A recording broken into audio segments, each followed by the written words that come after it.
Hey, everybody, welcome back. It feels like it has been forever, but it's really only been a week. I'm Emily Moyer. My co-host, Michael Wann, is with me. This is Playing the Glass Bead Game, episode number 19. Michael, welcome back. I can't say how glad I am to see you. We feel like we've been gone and away from home and comfort and friends and whatever, and it's always delightful to see your face in the morning. Well, thank you very much for those kind words, because I don't always get that kindness. I walk along the street and people stare at me. I'm like, don't you know this should be fun? So it's nice to get that. Welcome back home. I took a little trip myself this weekend. And one of the things I noticed was it was like, the whole idea of like travel. And, I think that's a very big part of like the human experience. And so I've always thought that way. But what was unique upon my return this time was I was thinking about how refreshed I felt to be back to where I was, back to home, back to kind of like the routine of life. And I was like, it wasn't even so much like what was done where I went, which was and I hope to get into that in today's show. But then it was the return of seeing things fresh. And just like what you were expressing, it's fun to be back. It's fun to see the people. And it gives you that, the recreation to recreate, to come back and to have something fresh. So yeah, I'm excited for this call. It's great to see you and Laura, and I'm excited to see where we go. Good morning, Laura.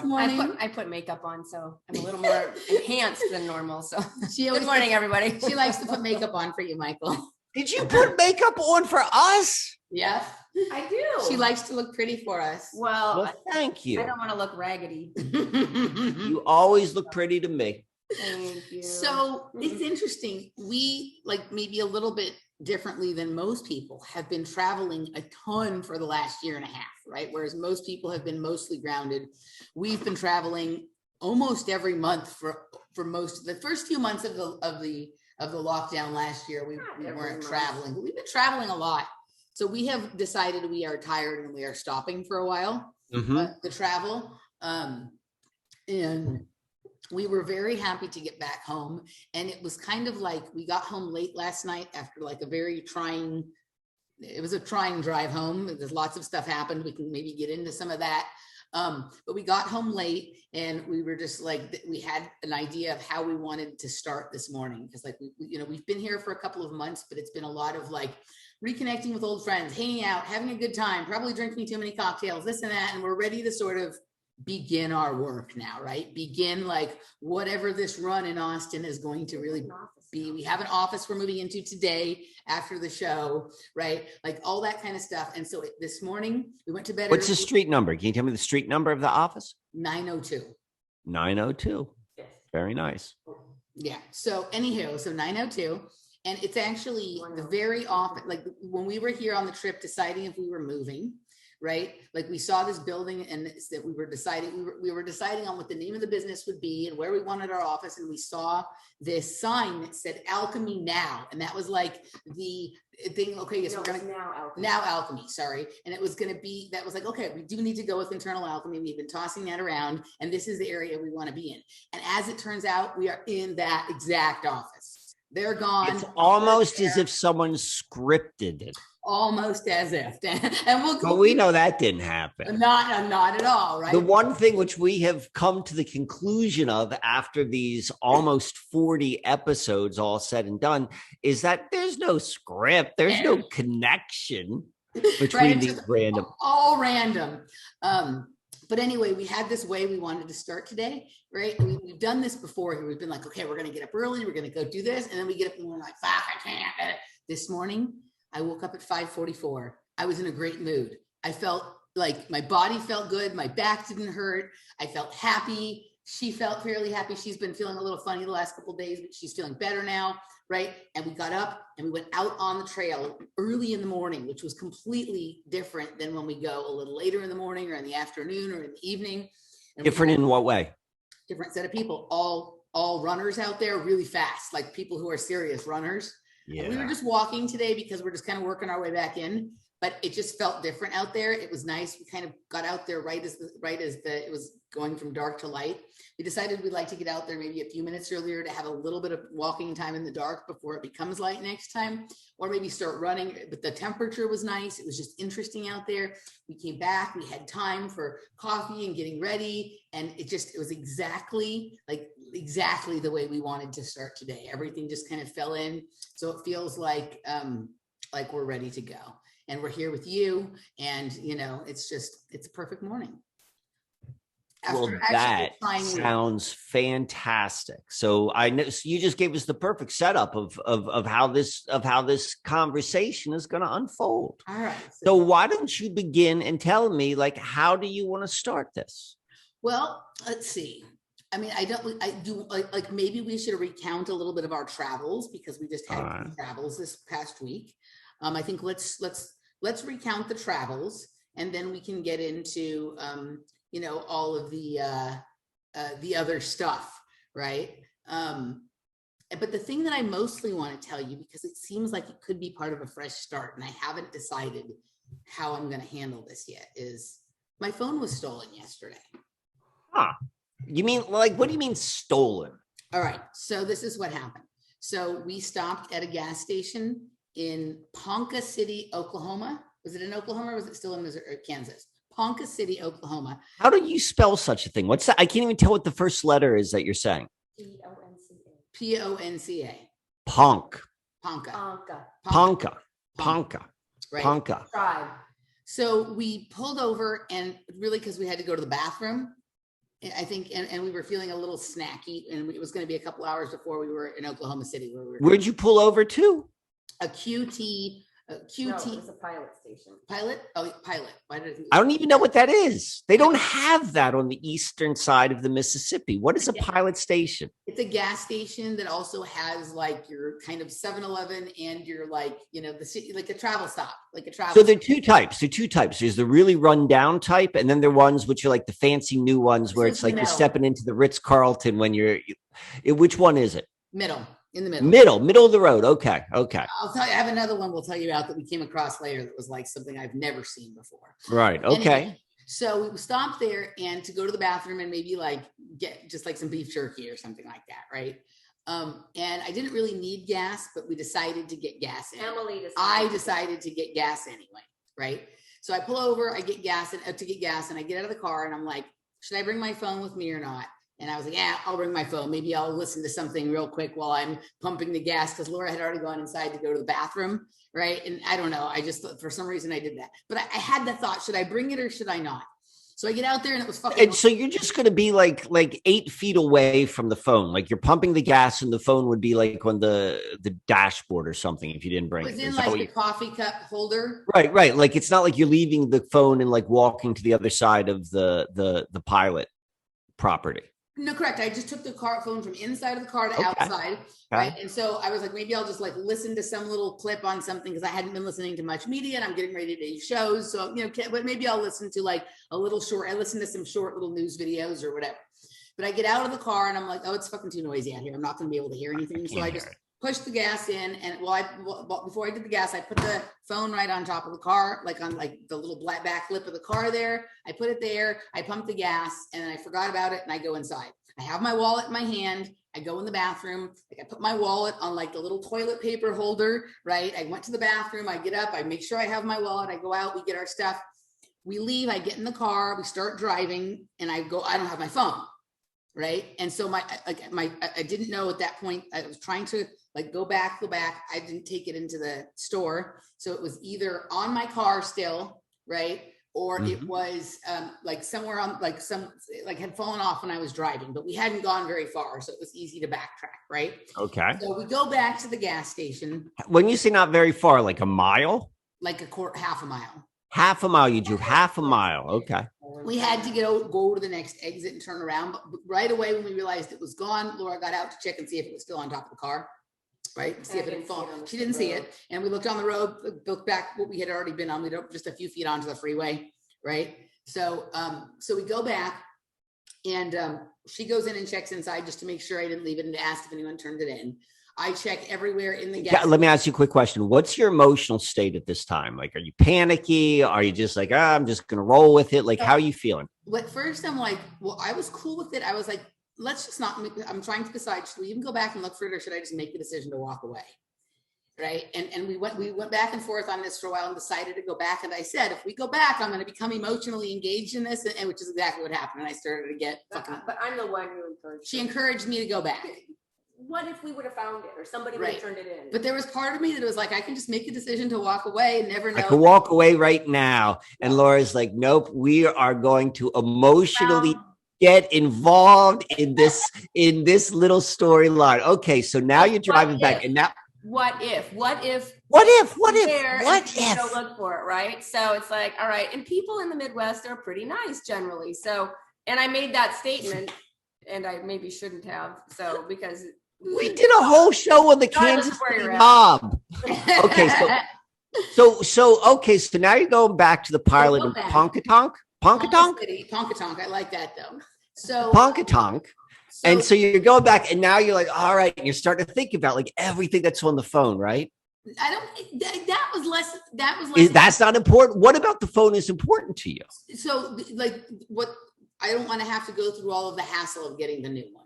I'm the same way. That would be my like concern. God. Yeah. The city was named after the Ponca tribe. The city was named after the Ponca tribe. She just looked it up.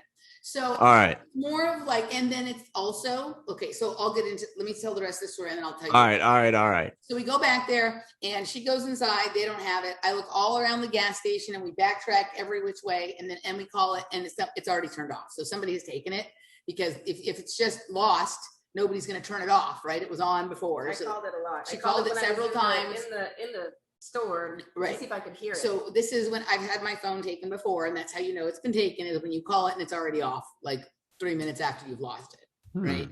Okay. Are you able to track your phone? Do you have like that sort of like track phone? I don't put that possibility on there, but we'll get into that. So, okay. All right. So this is all new to me. So I've never been in this experience. Like the phone is enough of a leash. I don't want the like unretractable leash. That makes sense. I gotcha. Good for you. So it's gone. So it's gone, right? And so my guess is that I left it there. Somebody just came along and took it, right? All right. So let me ask you another question. How long in time from the moment that you realized that you didn't have the phone with you, and then when you came to the conclusion that the phone was gone, like, was this like 30 minutes? Was this 15 minutes, an hour? 6 or 7 minutes. It's just 6 or 7 minutes. This is like bam. Okay, This is fast. It's not a slow. Like, the whole thing from arriving at the gas station to us finally leaving, deciding my phone is not going to be retrieved, is like 20 to 25 minutes. But okay, there's some interesting things about Ponca and petroleum. Okay, so we'll get into. All right. So we'll get into this in just a second. Okay, so Laura, Laura is sometimes like, am I part of this? I'm like, yes, you're part of this, right? She always finds some interesting nugget for us to go into, right? You're very important. You're kind of like the thread that holds all the beads together, dear. I'm Watson. I like it. Anywho, okay, so so it's gone. So my guess is that I had put it there. I walked away. While I was in there, somebody just took it, right? All right. Gone. That's the only thing unless or I drove off and it dropped on the floor and somebody picked it up right before I figured it was gone or whatever's happened, right? Something like that. So then it starts a couple of things going in my head, because my entire life, one of my things I was scolded for a lot as a child, and still as an adult, is that I tend to be careless. I lose things. I'm not responsible. So it starts all of that chatter. And for the last 5 or 6 years, I've done a lot better of a job of being a grown-up than I used to do. But when these things happen, it sometimes triggers that old feeling of being like the one who can't keep up with the other kids in terms of the growing up and the responsibility and all that stuff. Right. You're not a child anymore. Right. So that shit. And then also, does that feel good when that happens? No, it feels terrible. No, right? No, exactly. And then also just this, like that feeling of like somebody like what person out there is like, I don't give a shit if this ruins somebody's day. I'm taking it. Right. Like, and especially like it's always been, that shit has always bothered me. I've had phones stolen before. I've had other things stolen. Right. But it's always that, like, that feeling of like the person just walked along. Obviously it was on my car. They knew it. It's not like they just found it in a field and it's right. obviously. Something just popped in my head. Yeah. And I'm not certain if I have this memory correct or not. Was it your car which they stole the catalytic converter from? Yes. So, okay, now we got two. And how long ago was that? Just a few weeks ago. Just a few weeks ago. Prior to that, when's the last time you had something stolen from you? Like when you're in California? Not your car. Okay. Yeah. Like a year ago, my car, the different car, like I have my dad's car now, but like my other car, somebody, we first one day we parked in a different place than we normally park to go exercise at the park near the house in Los Angeles. And somebody broke the window and stole my purse. Okay. So I'm just looking for themes. So, okay. So this is, you just gave me 3 times in 1 year. So, okay, go on with the story. Okay. So, which will get interesting in just a second. Okay. So then it's just like that gross feeling of like, who are these people? Cause like when I find somebody's phone, I turn it in. Like like one day me and my mom, and this was during a period of time, like not that this even matters, but one day me and my mom were walking on the street in Ventura, and I saw this kid riding on Ventura Highway? Ventura, city of Ventura, where my mom lives. Isn't that a song, Ventura Highway? I don't know if Ventura Highway is, but it's a song. Trust me. Well, Tom Petty sings about Ventura Boulevard in one of his most famous songs. He sings about the whole area I grew up in, and that's the reference that I'm familiar with. Right. So we see this kid go speeding by us, like you and your mom see his speeder. Yeah, goes speeding by, driving his bike on the sidewalk, right, really fast, goes by, right, and when like a few hundred feet later, I find a wallet on the floor, and I pick up the wallet, and there's $500 cash inside, and I look at the ID, and it looks like it's that person that just sped by, right? So it must have fallen out of his pocket or something like that, but he was too far gone, and I didn't know what to do, right? Because there's $500 here, and like I can't get, he was already gone. And so like, I didn't know what to do. The address I didn't recognize as being any, I didn't know what to do like at that moment. And so I just took it to the post office and, said, can we mail this to, can we make sure that this person gets this and whatever. Right. And so that's what I do when I find something. Now, sometimes you'll be like, in the middle of like somewhere that like, and you find a $5 bill on the floor and nobody's coming back for that. And you're a lucky recipient of $5. But when I find something that obviously belongs to somebody else, that it can be identified in whatever way, I either try and get it back to them, or I take it to the closest neutral place where you think that a person might come look for it. Right. That's what I do. So then there's that yucky feeling about like, what world is it that we live in where people just do this shit? Mm-hmm. Right. And especially at this point, everybody knows that people have all of their like things that they need tied up with their phones. And so it's not like just taking the phone that people call things with. It's like how some people operate in the world. And some people are much more attached to their phone. Like, so for me, yeah, I like to listen to YouTube and read articles on my phone. But the bigger thing was like, I don't want to have to go through calling T-Mobile, telling them to cancel it, getting a new one. Do I even want a new phone? Do I want to pay again for all the, right? So all that shit was really more of what it was. And then the triggering of the irresponsible, like careless, I should not have taken the phone, that kind of shit, right? So that was the big thing. And then Laura, then after I slightly came down from that, Laura convinces me that now we need to call T-Mobile. Can I ask you one more question? So if we're going to use for our high water mark, the emotional state you were in when you misplaced whatever the thing that misplaced then reappeared in your hand. You know what I'm talking about? You were telling us the story. So the emotional state you are in, like that you're just describing before Laura brought you down, if the 10 is the previous state, where would you say this emotional state was? It was slightly different. 20. No, I think I was more hysterical inside with the other thing, with the mask thing. Okay. More just like, I was more like,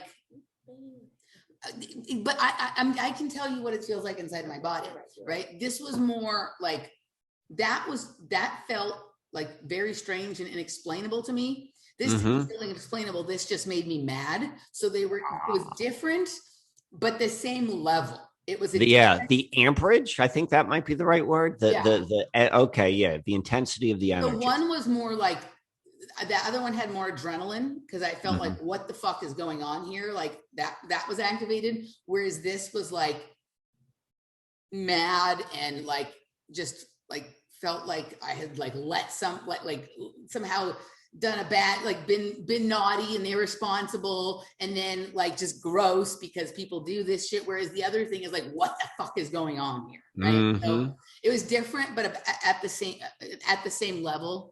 I feel like, but just a different, the sensation was different in the body. But it was intense. It was the intensity was different, but the caliber, the amount of intensity, internal. Okay. Yeah. Right. It's a big deal. This is a big deal. You're feeling it deeply. Laura then brings you back down. She brings you back down. So I could get a little bit back down when Laura begins. Well, now we need to call T-Mobile. And I'm like, oh, fuck. Right. Like I can't, it's because she's like, you need to get that phone turned off so that they can't do a bunch of shit on, on your name or whatever, right? And I understand what she's saying, like, so, okay, I can't take it though. So I'm like, you're really mostly going to have to do it and whatever, right? So she calls, and of course, I don't know how to say this, but like, we got an Indian woman and they're hard to understand, and we're in the car anyway. The road is noisy. Laura's phone is a little bit quiet. She talks fast and she's hard to understand. And we get into this thing with her, like where she's asking me, she wants to send me a verification code on the other line. I'm like, what other line? Right. So we're on Laura's phone that we called from, but we had explained to her that we're calling from someone else's phone. Laura also has the same carrier that I had, the T-Mobile, right? So I'd given her my phone number and she brought up my account. She starts telling me she's going to send me a code on the other line, but the number she says of the other line is not Laura's phone number. It's a different number. I'm like, what are you talking about? Like, this is the phone number we're calling from. She said, no, because she's like, I'm only allowed to send this verification code to account numbers that are on lines that are on the same account. So I'll send it to the other line. I'm like, what other line? There is no other line on this account. I don't share this with my dad or Laura or my sister. I don't have a business line on this. I'm like, what? She kept saying like 3579 number or something like that. I'm like, what are you talking about? And she's like, or you can tell me the 6-digit PIN code. I'm like, I don't have a 6-digit PIN code. What are you talking about? Or if I did, it was so many years ago, I don't remember what it was. I said, I can tell you my social security number. She's like, no, why don't you try, she's like, why don't you just try guessing what the number is or something like that? Let's just try. I'm like, I have no idea because I don't ever. 1, 2, 3, 4, 5, 6. Right. I just was like, no. I was like, but you need to tell me about this other line because I don't have another. She says, well, it's an international mobile internet line. And I'm like, huh? Right. What? Hey, everybody. You just watched a clip from episode number 19 of Playing the Glass Bead Game with myself and Michael Wann. This was a fun episode. We kind of recounted the trials and tribulations and whatnot from each of our respective trips that we took last week. We got into some interesting stuff. We talked about number stations. We talked about mounds. We talked about frequencies. We talked about false realities, false communities, and all sorts of other stuff. And then at the end, we kind of went through a little bit of the current events regarding Olympics, regarding what's going on with Spirit Airlines and whatnot, and wrapped it all up with my glorious recount of the most fantastic travel stop I have ever been to. Anywho, if you would like to get the full episode or any of past, future, current, blah, blah, blah, Project Kids or Playing the Glass Bead Game episodes, directions on how to do that are below. If you would like to and have not yet received a complimentary episode or a complimentary day at the cafe, please hit me up. My email address is below. And we also have Glass Bead Game swag now. So the link for that is down below as well. We will see you all next week. Have a fabulous weekend. Take care. Bye-bye.